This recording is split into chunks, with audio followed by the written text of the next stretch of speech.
Hey everyone, what's up? So I'm playing Magic Manastrike now, and I'm gonna try to make Kiora work. I just bought Kiora. I've played a handful of games with her. Don't really, she's a blue-green planeswalker. Here you can see my deck that I'm running. I just took out the Wave Crash Titan to try to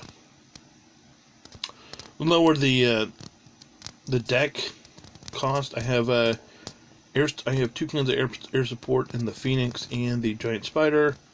I have a Giant Spider tank along with the Haunted Guardian. I have Ninja of the Deep and the Vengevine for to deal with the towers, and the Fog to actually slow down the attack on my Ninja of the Deep Hours and my Vengevine. Just so you're aware, I haven't really played. I've played literally maybe 5, 6, I don't know, handful of games with Chorus to now. Up to now, I've been playing Chandra, Dalvin, obviously, Nala. I also have Viscera, the black-green planeswalker. But other than that, I have working knowledge of Jace and the other planeswalker, but I'm trying to make Kiora work and see what is the best strategy I can come up with for Kiora. So, and I've solicited people from my guild to help, and we're going to pop in and see what we can do, and hopefully my children will be decent to each other while I record this video.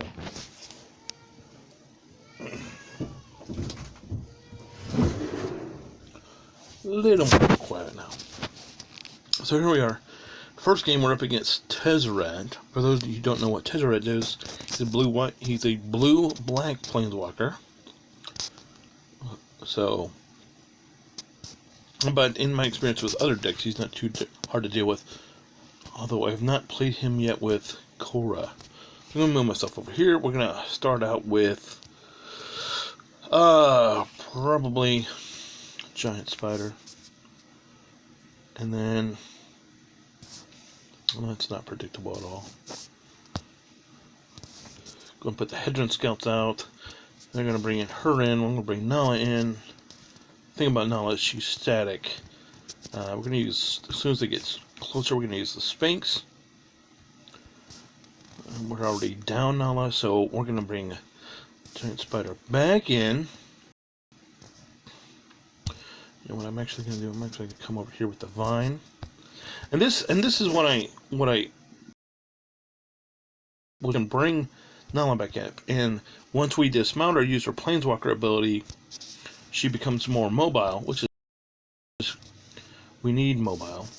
Nope, because mobile is good. The problem is we've already spent her Planeswalker ability.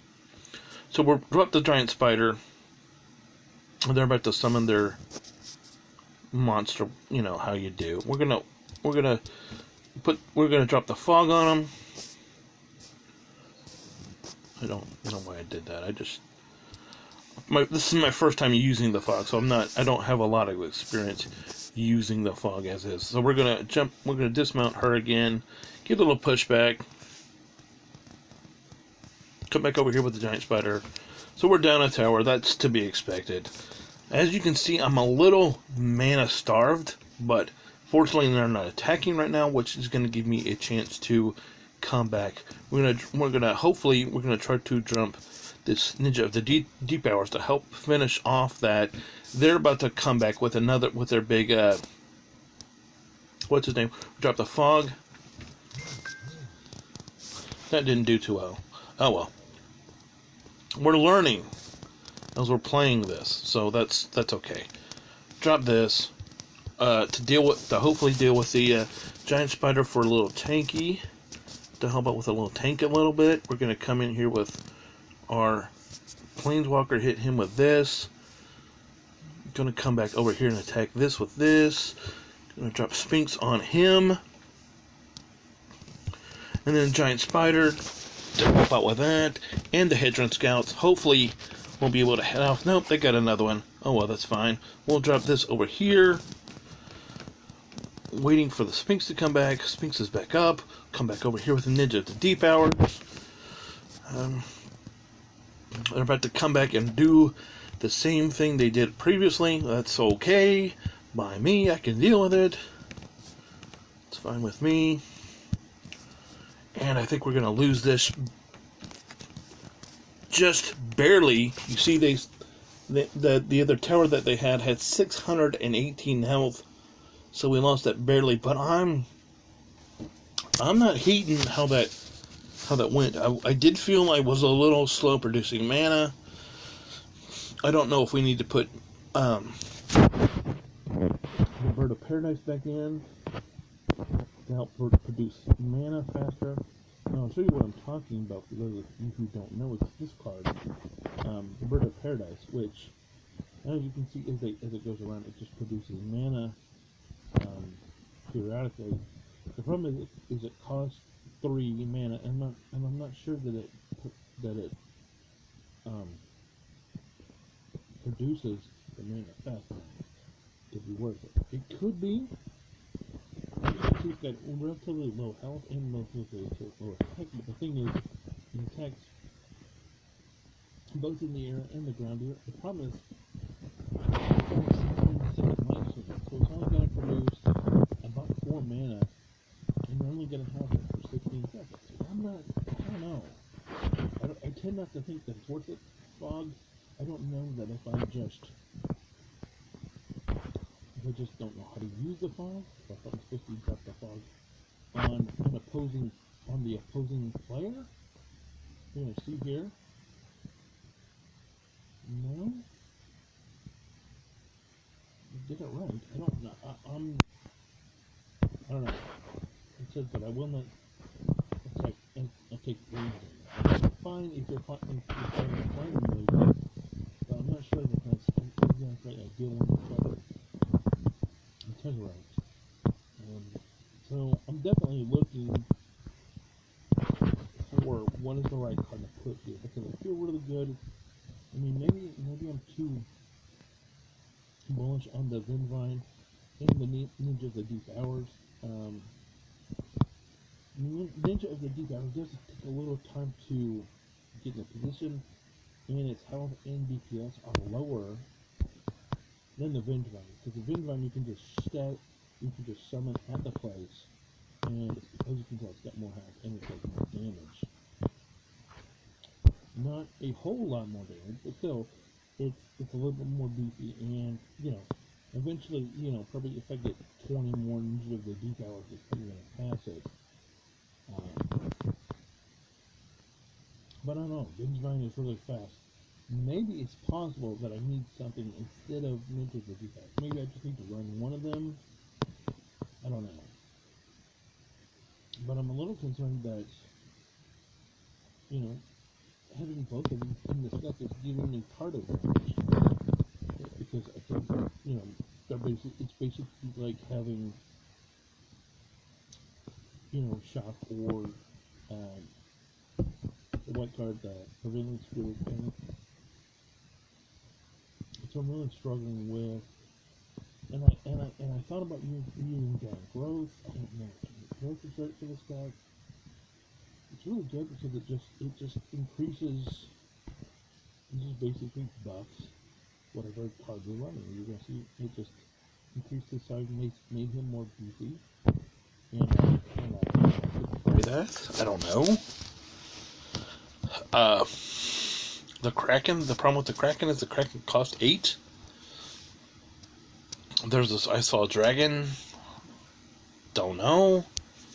I've tried this before. The problem with it is it lasts 30 seconds and it only summons one, but they attack both land and ground units. The problem is they're relatively squishy, and it only lasts 30 seconds. This thing costs 6. It's really beefy. It's basically like an air tank. but it's like, I mean, and it's air, so that makes it really good. And then I have, of course, access to its ground equivalent, but I don't, and it does AoE damage and attacks buildings, and does the spirit to interstitial spirit? No, it attacks whatever. Yeah, it attacks buildings too. So, have access to both of them. Have access to this,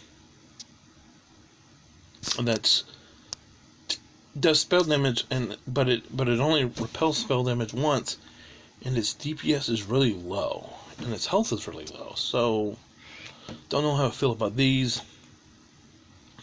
Hornet's Nest, I've heard, is just basically a waste, because I don't know. This, of course, is the rare you start with. It's really good. Is this what I put in instead of the fog? It's possible. Slime, I have melee damage to ground unit splits into 2 upon death. Just deals with ground damage. This obviously can do air or ground, and obviously morphs into a more beefy thing once it gets past mid whatever. And this is another option. Problem is that it's a 5-drop, immobilizes AoE damage.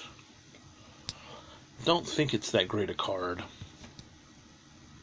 Stampede, I'm really on, the border about, because it costs 6, and it does damage, but it doesn't do that much damage. So, don't know. Other than that, Clockwork Beetles, of course. The Ratchet Bomb, of course. Walking Ballista. I'm not sure if that's going to be worth it. The Electrostatic Pummeler. AoE damage, ground damage. The ground units. It's a ground thing. It's beefy, it does ground damage. And then there's the tank that everybody starts with. Attacks melee, moves slow, HP. I don't know. I'm really struggling with what the answer is for this deck. Other than that, I didn't go through the other cards that I have access to, which is this Lightning Tower, which I could put next to a tower to help defend.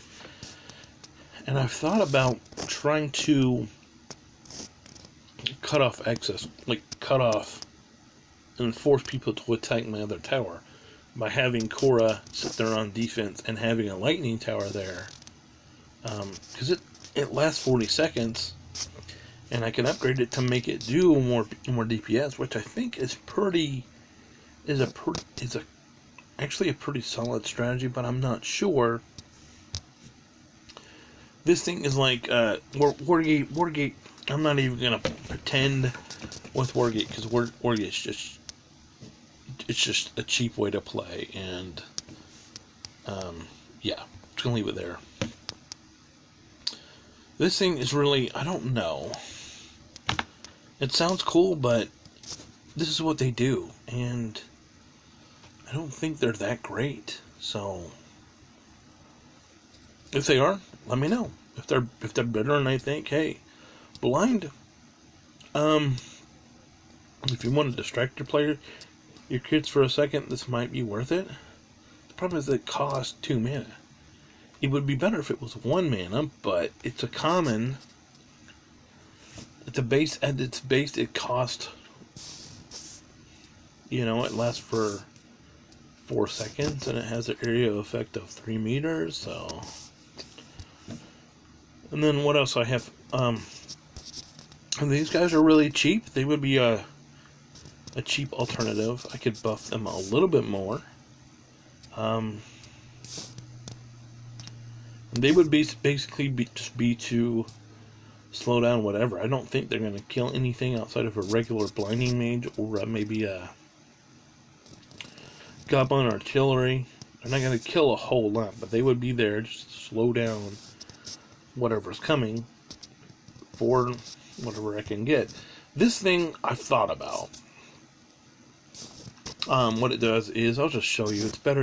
It's easier to show you than, try to explain it. So you're walking along, you drop this thing, boom, you end up, and you pop out on the other side of going towards the other tower. And I've seen people utilize that, but I'm just like, no.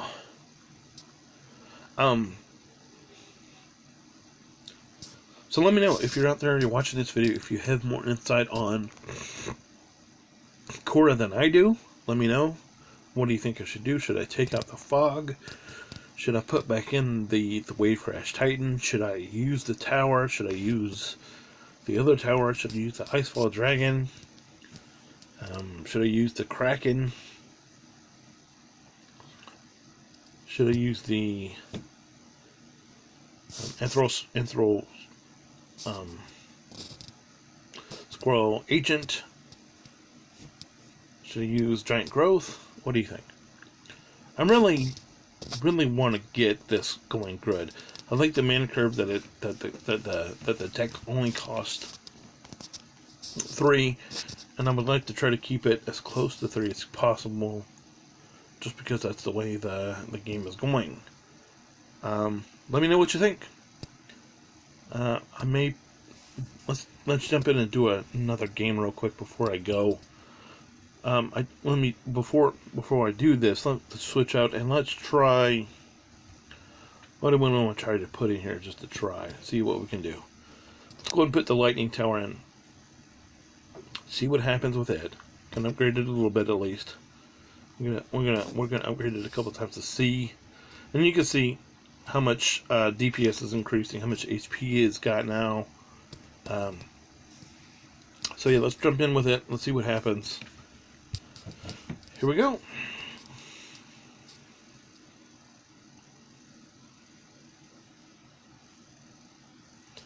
For those of you wondering, the reason I chose Kiora is because I wanted to try to make a deck that wasn't necessarily in the meta work, and we all know that Soravin right now is the meta. Oh, this is gonna be, it's versus Nissa, who is not that great, but she can be dangerous if given the right circumstances. So here we are. I got a decent draw. I'm going to start with a Guardian, put him here at the back.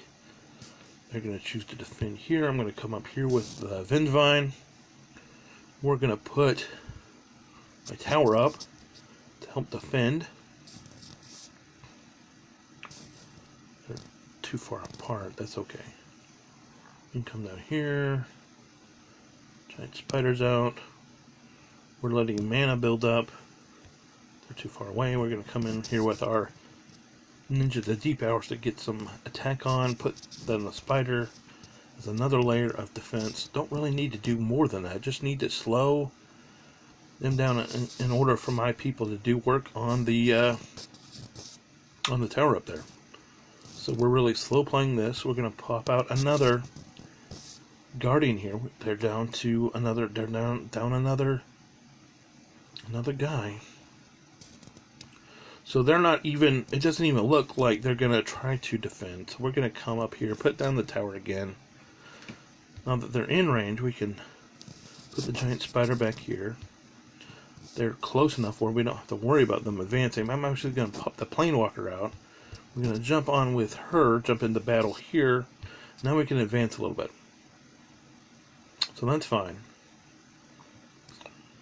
I'm going to go out on a limb and say that this person that's playing Nissa isn't great.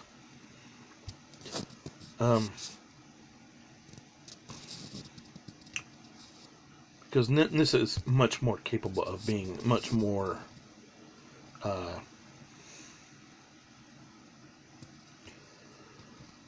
whatever than the way they're using here. I'm going to go ahead and wait for the tower to come up and then drop the tower. Tower's in range. I'm going to drop this actually back corner here. I'm going to use him up front. Drop the spider again to help tank.